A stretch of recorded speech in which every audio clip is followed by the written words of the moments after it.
to another episode of Soccer Examiner. I'm Victor, and today we're actually the first two games of the South Africa 2010 World Cup. Now let's start with the first game, South Africa versus Mexico.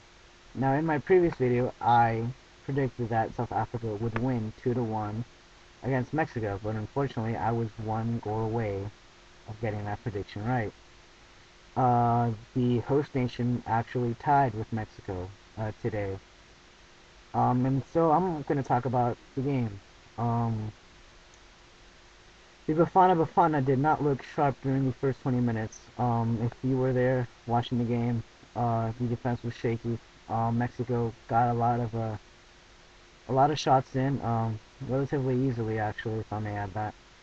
But after the 20 minutes, when I mean they, I mean South Africa, got a little bit more confident. They started playing better. Their passes were sharper. They were actually playing in the Mexican half of the field. So, they started playing better. Mexico, on the other hand, started not decreasing, but they weren't as attacking as they were in the first 20 minutes. And so the first half ended 0-0. Second half, South Africa continues playing the same way they ended the half, and that culminated into the first goal of the World Cup and the first goal for South Africa by the cleats of Tshabalala, which in my case right now is my favorite player of South Africa. I mean, he was just monster with everything. He was really creative, had a lot of nice passes, just a very creative player.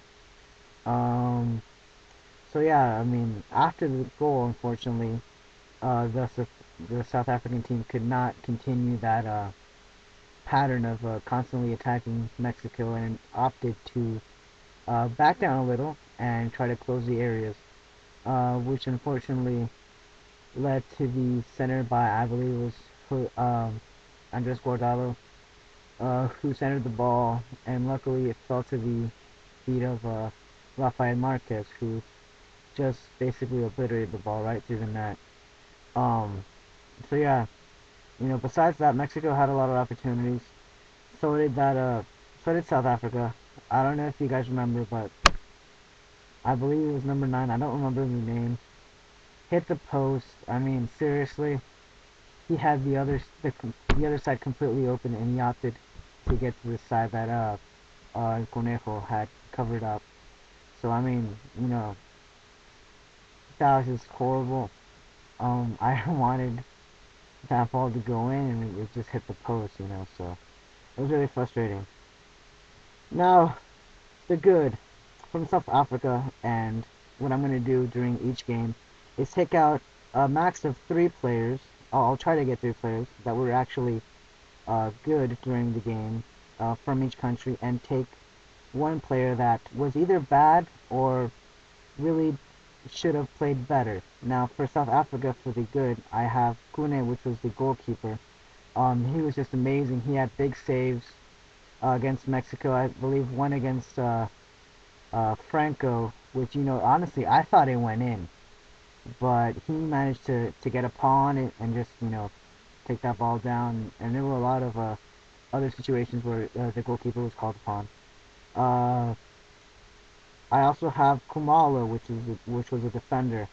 Not sure about him, but he seemed pretty solid. He had a lot of kicks out when Mexico started centering the ball more. And lastly, I have Tshabalala, which was honestly the best player in South Africa so far. Very creative, like I said. A lot of sharp passes, and the goal was just beautiful. Upper 90. Can't get any better than that. Now for South Africa, the player who I felt did not play up to par was Pienaar. A lot is expected of him. He is supposedly the star of South Africa, and today, I didn't see much of him at all. And the fact that he got subbed was not a good sign. As for Mexico, I have as the good Franco, Dos Santos, and Rodriguez. And I have Rodriguez here just because he may not be a big name like Rafa Marquez, but he still gets the job done. As you can see, he was a big factor in that miss that Bafana had the one that hit the post, so he was a big factor in distracting or uncomforting the shot. And for the bad average Conejo Perez, I mean, what can I say? I felt he was really shaky in the goal post. I mean, or in the goal itself. A lot of the centers, I felt uncomfortable. He barely got one, I believe, and one of them was actually pretty dangerous. Luckily, his defense got the ball out. So we'll see about that.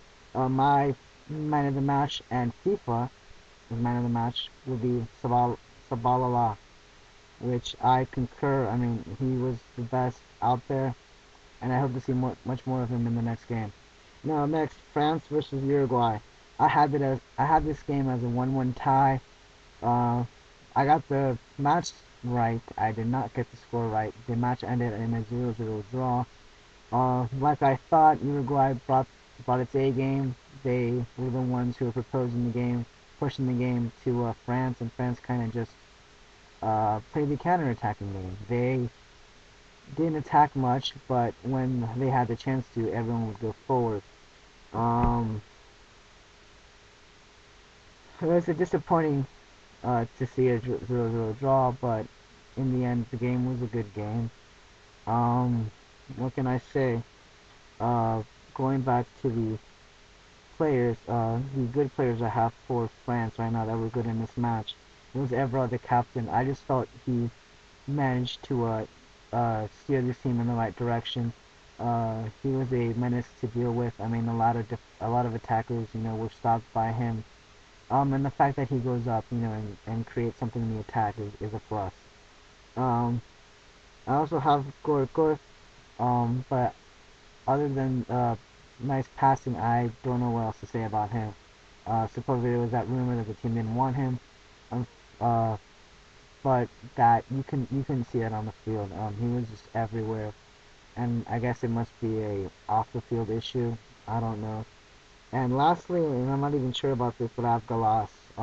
Again with the defense, really sharp. Didn't let any goals in. Any opponent that got next to him, he basically creamed or whatever, or took the ball away from, if you will.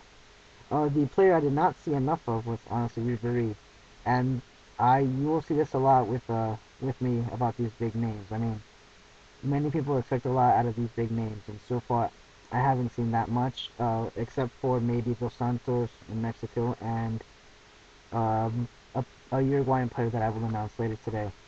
Uh, so yeah, not enough. I mean, there was some creative play there, but not, to my opinion, not that much. Ribery needs to step up his game, because he's the one, who Francis' shoulders will be on, or whatever. He's the one who has to take charge in the attacking part of the field. And for Uruguay, I have Forlan, because he was just playing dangerous on the field. A lot of shots. Unfortunately, none of them made it in, but hopefully, by the next game, we'll see some of them go in the net. I also have Godin, which is a defender. Again, defense was a big part of this game. That's why it was a 0-0 tie. Just playing good defense. And lastly, talking about defense, I have Muslera, the goalkeeper what's it called, of Uruguay, which in my opinion with Gune, was just, a key player. He saved Uruguay in a lot of opportunities that they had, especially with that free kick at the end of the match, I believe, or whatever. But not enough. I have Suarez. I mean, he's another player who's been really hyped up. I mean, a lot of goals with Ajax, and so far I haven't seen much of him. He was also subbed out of the game, which will probably be just because of the lack of accuracy or lack of creativity he may have. I feel that maybe just today wasn't his day. Maybe he'll have a better game next time. And my my man of the match. Well, actually, let me tell you FIFA's man of the match first. It is Diego Forlan, but I believe it is the goalkeeper not Diego Muslera. I mean Muslera, the goalkeeper. He's been amazing in this game, and I'd like to see more of him in the back post for Uruguay. So I will see you guys tomorrow for the next game. Bye.